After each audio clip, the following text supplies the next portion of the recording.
Good morning. I am Peggy Piccotti, the Community Development Block Grant Manager for Lackawanna County, and I'm here to present the 2023 CDBG application public hearing for the second hearing. The purpose of this second public hearing is to review the CDBG program for non-entitlement communities in Lackawanna County and to take any questions about the program. The Lackawanna County Department of Planning and Economic Development is the administering agency for the CDBG program. There are 11 entitlement communities and 27 non-entitlement communities in Lackawanna County, PA. To be considered an entitlement community, the community must have a population of 4,000 or more. It also must meet the current minimum standards of physical and economic distress of the Federal Urban Development Action Grant Program. The county will receive an allocation of $1,340,341 in the fiscal year 2023 CDBG funds from the Pennsylvania Department of Community and Economic Development. A copy of the county's proposal for the fiscal year 2023 CDBG application will be available for public review in the Office of Planning and Economic Development for Lackawanna County at 123 Wyoming Avenue, the 5th floor. The county was accepting comments on the proposed use of the CDBG funds in its budget for FY23 until 4 p.m. September 28th. At this time, we have not had any comments. Lackawanna County for non-entitlement municipality program funds allocation is $226,967. The CDBG objectives are to assist communities in preparing CDBG plans designed to address significant needs of the low and low to moderate income. Also to assist communities in administering community development activities designed to address a number of community development needs identified in the community development plan, and encourage and assist communities to focus upon and address housing and community facility problems, and to pursue economic development and commercial revitalization activities through public-private investment initiatives that will result in the development and expansion of job opportunities within the Commonwealth. Example of eligible activities: water and sewer improvements, stormwater improvements, street improvements, park, recreation facilities, senior center facilities, fire station equipment, public facilities, other. Examples of ineligible activities are buildings or portions thereof used for general conduct of government, general government expenses, operating and maintenance expenses, political activities, the purchase of construction equipment, the purchase of fire protection equipment, the purchase of furnishings and personal property, and income payments. Fundability requirements. In order for an activity to be considered fundable, it must first be an activity which is eligible under the CDBG program's 3 requirements. The project must meet one of the 3 national objectives of the CDBG program in order to be considered fundable.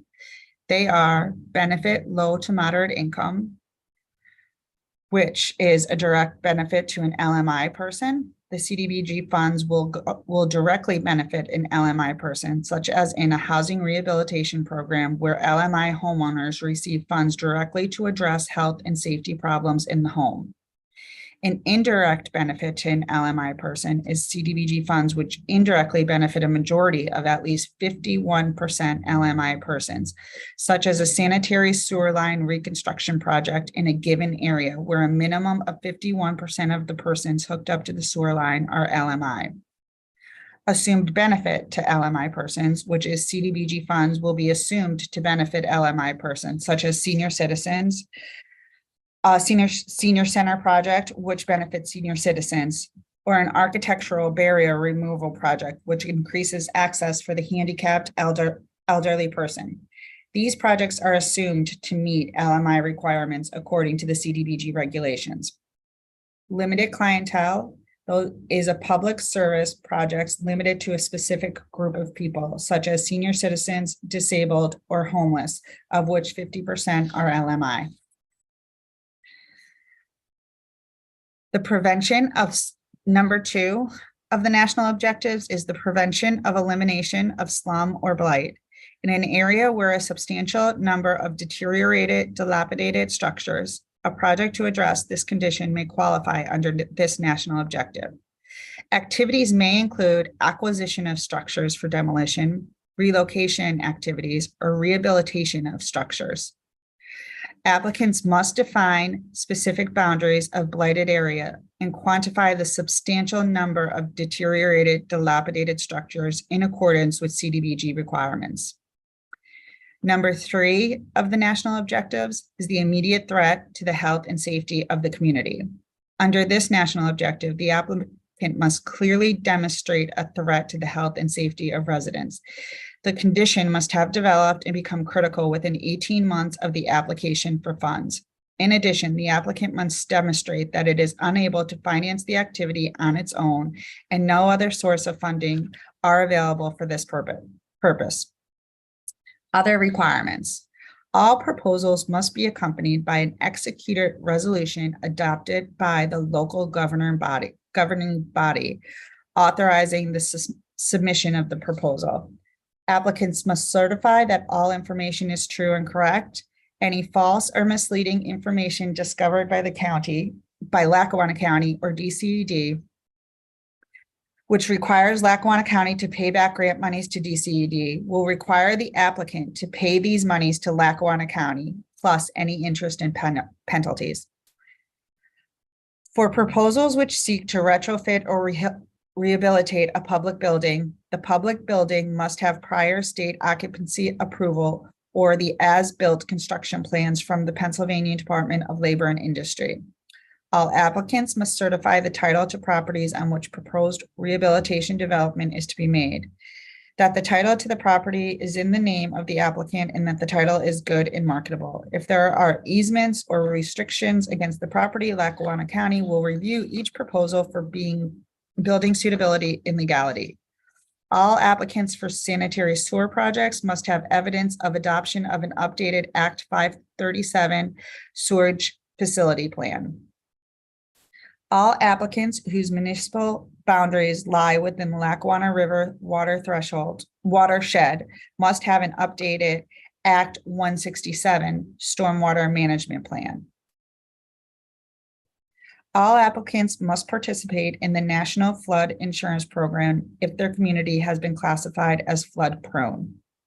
Communities that have flood prone areas will be required as a grant condition to adopt and implement an appropriate floodplain ordinance that brings the community into full compliance with State Act 166. Communities that receive CDBG funds for the extension of water and/or sewer services will be required as a grant condition to adopt an ordinance mandating that all residents intended to benefit from the improvements tapped into the extended system. If this type of ordinance has already been adopted, a copy must be provided to Lackawanna County. All applicants must apply with state regulations governing the use of state CDBG funds allocated under Act 179 of 1984. Additional state requirements are shown in the Statement of Assurances in the CDBG application. If there is any public comment or any questions, please contact me at Piccotti, PICCOTTIM @LackawannaCounty.org. My phone number is 570-963-6830, extension 1356. And again, this is Peggy Piccotti of the Community Development Department at Lackawanna County. This meeting is adjourned and it is 10:09 on October 4th,